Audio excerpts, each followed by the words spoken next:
You know those movies that don't just entertain you. They don't just end when the credits roll. They quietly become part of who you are. Ben-Hur is one of those films. It didn't just raise the bar. It ripped it out of the ground, tied it to a chariot, and dragged it across film history. And yet, most of us only know what's on the screen, not the emotional, chaotic, unbelievable human stories behind it. So today, we're going deeper into obsession, into sacrifice, into ambition, pain, faith, and ego. These are 20 facts you never knew about Ben-Hur. Hold on to your reins, because the first one doesn't just start the story, it defines it. Number 1, the movie born from loss. Ben-Hur wasn't just built with ambition, it was finished with grief. Midway through production, executive producer Sam Zimbalist, the man who believed this movie could save MGM, suddenly died of a heart attack. He was only 54. Every morning after his death, cast and crew walked onto set knowing the man who fought hardest for this film would never see it finished. You don't lose someone like that quietly. From that moment on, Ben-Hur stopped being just a job. It became a tribute. And the scale of that tribute? Almost unimaginable. Number 2, the 365 voices Hollywood didn't know. Ben-Hur featured 365 speaking roles. Here's the shocking part. Only 4 of them were Hollywood actors. The rest were locals, Italians, Israelis, and people from surrounding regions. Real shopkeepers, real laborers, real faces weathered by real sun. Director William Wyler wanted real faces, real accents, real humanity. Imagine delivering the biggest lines of your life, knowing history would never remember your name. That realism gave Ben-Hur something most epics lack, a world that felt lived in. And speaking of restraint, there's one face you never truly see. Number 3, the man who played Jesus and was never credited. Claude Heater played Jesus Christ. You never see his face, and you never see Heater's name in the credits. That wasn't an accident. Wyler believed showing Jesus too clearly would diminish his presence, so instead he appears in fragments.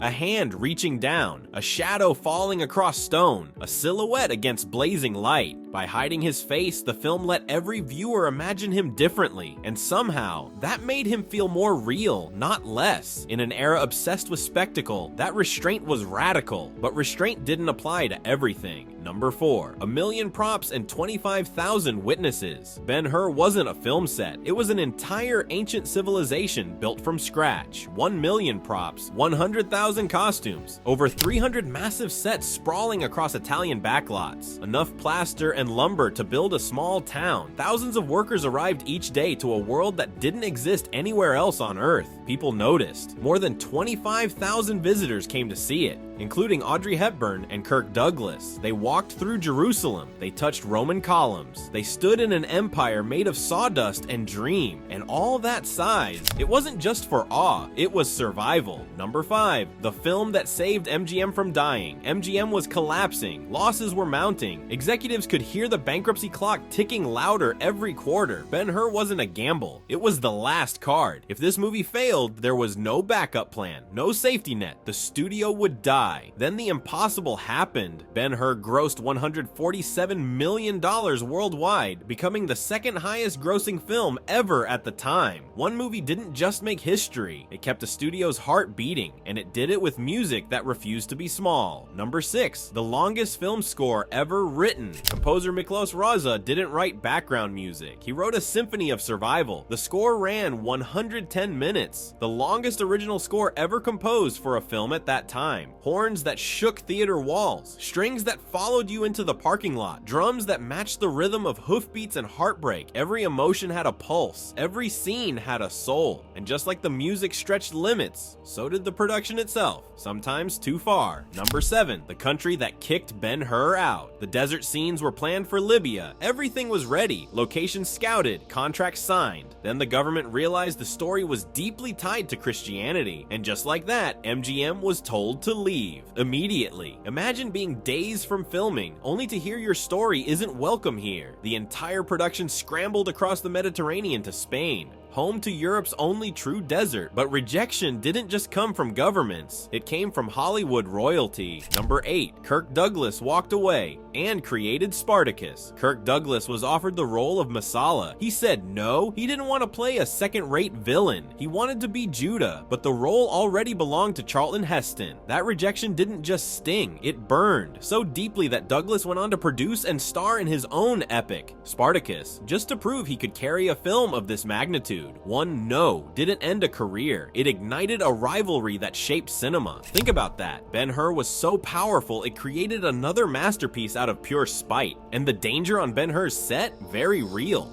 Number 9. The $250,000 camera destroyed in one shot. During the chariot race, a rare 65mm camera, worth over $250,000 in 1959, was smashed to pieces by a flying wheel. No one yelled cut, no one stopped rolling, because in that moment, the shot mattered more than the money. That's not filmmaking, that's warfare. And the footage is still in the movie, and that chaos only escalated. Number 10. The remake that almost never happened. MGM announced a Ben-Hur remake in 1952. Then, nothing, years passed. The project gathered dust, executives moved on, until the Ten Commandments became a massive hit in 1956. Suddenly, biblical epics were profitable again. Ben-Hur was resurrected from the graveyard of abandoned projects, but resurrection came at a cost. Number 11. Dragged for real and scarred for life. When Masala is dragged behind his chariot, it looks brutal, because it was. After a dummy failed to look convincing, actor Stephen Boyd volunteered for the real thing. He was fitted with a steel plate beneath his costume and dragged across volcanic rock, black and sharp as broken glass. The cameras rolled. Boyd screamed. The rock tore through fabric and skin. He carried the scars for life. That pain is why the scene still makes audiences flinch 6 decades later. You're not watching special effects. You're watching a man bleed for his art, and the man overseeing all of it barely slept. Number 12. The director who almost destroyed himself. William Wyler worked 16 hours a day, 6 days a week for 9 months straight. Perfection wasn't a goal, it was an obsession that consumed him. He'd shoot the same scene 30 times, 40 times, until actors forgot what natural even meant. And yet, exhausted, drained, running on fumes, he still found time to joke. If you're still here, you're exactly who this channel is for.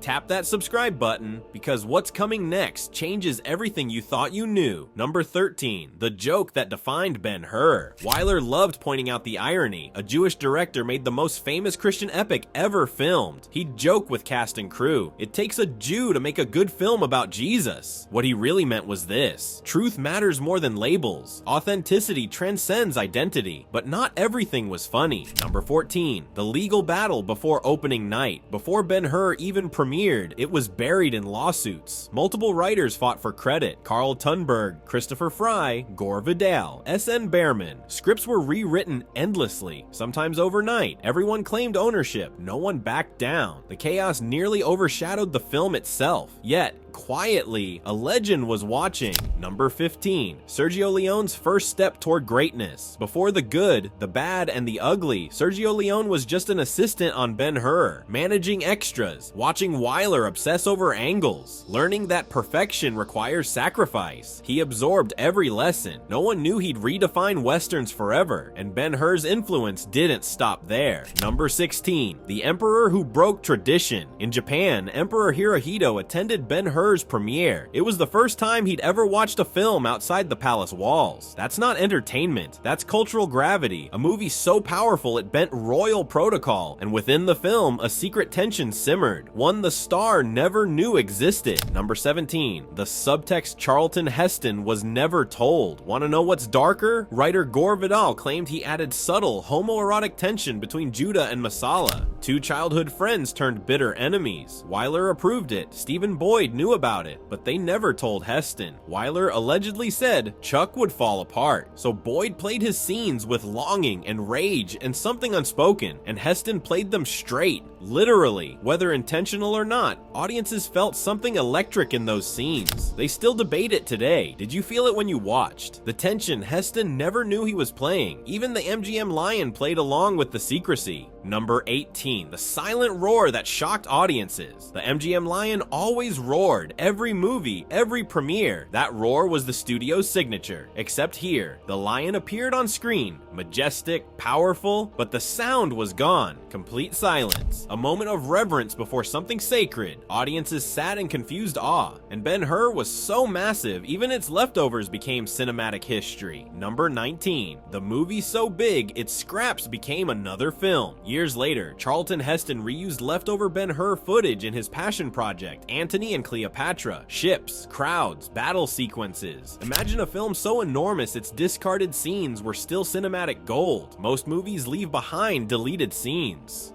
Ben-Hur left behind other movies, but nothing compares to the final achievement. Number 20. The film that changed the Oscars forever. Ben-Hur didn't just win awards, it rewrote history. 11 Oscars, 10 competitive categories: Best Picture, Best Director, Best Actor, Best Supporting Actor, Best Cinematography, Best Art Direction, Best Sound, Best Score, Best Film Editing, Best Costume Design, Best Special Effects. A record untouched for decades. Not Gone with the Wind, not Casablanca, not The Godfather. Only Titanic and Return of the King ever matched it, and they only matched it, never surpassed it. Ben-Hur isn't just a movie, it's proof of what happens when humans push themselves past comfort, past safety, past reason, and into legend. It sits with you, it settles into you, it quietly becomes part of who you are. If this film shaped you, or if these stories surprised you, you're our kind of viewer. Tap like, drop a comment telling us what shocked you most, and subscribe for more stories Hollywood tried to forget. And when you're ready, watch our next video on Gilligan's Island. You'll never see it the same way again. As Judah once said, peace is my gift to you.